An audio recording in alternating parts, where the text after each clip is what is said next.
A baby's cry echoed through the crowded airplane cabin. A young mother rocked her 7-month-old son in her arms, her hands trembling as she fumbled through her diaper bag. She had tried everything, feeding, humming, whispering comfort, but nothing worked. The flight was too loud, too new. He was scared. So was she. Then came the voice, cold, sharp. A flight attendant stood over her, arms folded, lips curled in annoyance.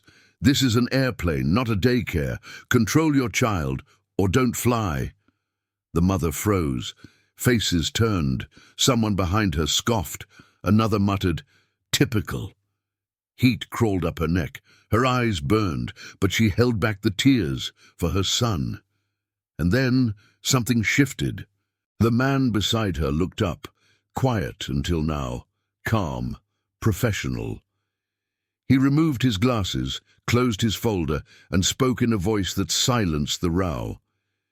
"Is that how you speak to passengers?" He opened a sleek folder and revealed his identity, the head of corporate operations for the airline. He'd been flying anonymously to evaluate service, and now the flight attendant had just failed, spectacularly. "She's a mother, not a threat. And that's a baby, not a nuisance." Silence fell like a blanket.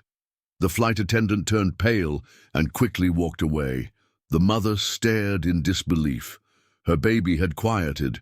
The man turned to her and said only this, "You're doing fine." Later, after the plane had leveled and the lights dimmed, she confessed she wasn't supposed to be on this flight. Her mother had a stroke last night. The cheaper flight was cancelled. She cried at the counter. This was the only option. She had no plan, no money, just a hope that her mum would hold her grandson, maybe just once.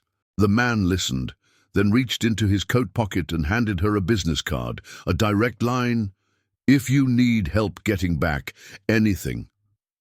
She asked why he was helping her, and he answered, because his daughter didn't make it. A heart defect.